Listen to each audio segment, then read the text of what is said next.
What's up, everybody? Hope you're having a good day. So in this video, I want to do another one of those sales projection videos I always do. NBA Youngboy dropped off his new label compilation, his first label compilation called Never Broke Again, the compilation volume 1. I read recently, I guess he got a huge deal with Atlantic Records. No, I'm sorry. Was it Atlantic? I think it was Motown, actually.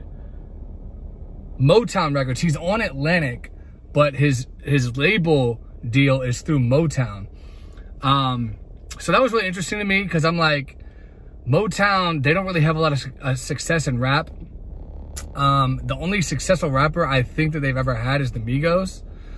But if you look at the deal they did with Rich Homie Quan, he dropped one album with them, it flopped, and then he left the label. So they must have offered NBA Youngboy a huge bag to sign with them over Atlantic Records, for instance. Because you would think, I mean, he's had so much success on Atlantic Records that he would want to, you know, keep going with Atlantic, because it's like, I already have a relationship with them and stuff like that.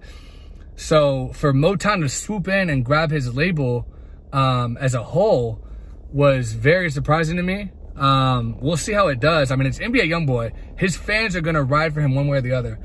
To be honest, in terms of who signed to his label, the only person I know is Quando Rondo, and I think Quando Rondo is pretty fire.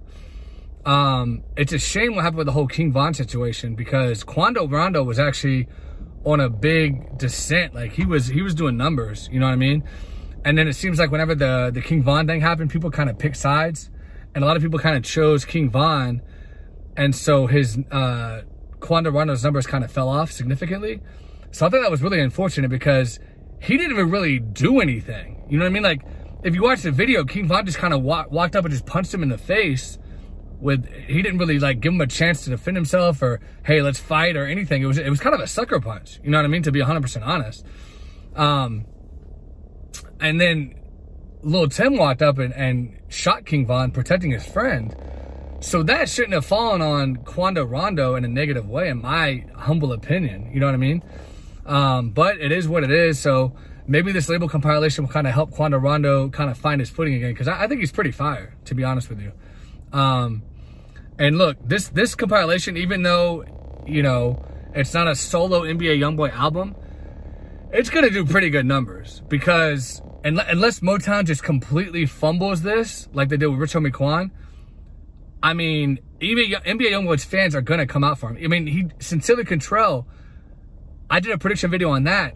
I said it was going to do, I think, 140, and it ended up doing like 150. So that was his highest selling ever. And it seems like every time he puts something out, it continues to do better than the previous release. I'm not saying this is going to sell as well as the solo stuff. It's definitely not going to.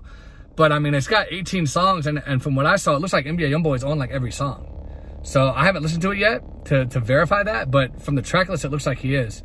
So his fans are going to stream it. I'm honestly thinking this is going to outsell a lot of rappers' solo stuff.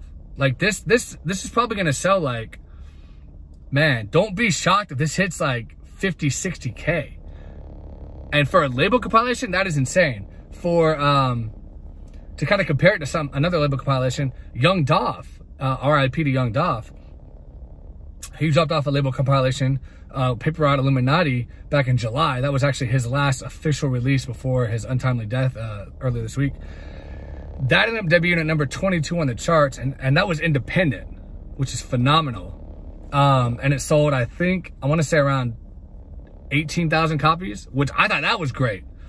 So I don't know for sure if he'll hit 60K on this. I think that's on the high end, but I don't see any way he's going under like 35, 40. Like, I think 35 to 40K is the base that he's going to do, like the minimum. And I think 60 to 65 is like the top end. So look out for it to do numbers. NBA Youngboy's fans ride for him. They love when he drops new material. He's out of prison now. He got released from prison a little bit early on house arrest a few weeks ago. So I don't know how much of this is like new material, but he is able to promote it a little bit. So I think it's going to do pretty good numbers. So that's my prediction, guys. Please subscribe if you haven't. Give me a like. Let me know in the comments what you think he's going to sell in the first week with this new compilation album. And I'll talk to you guys later.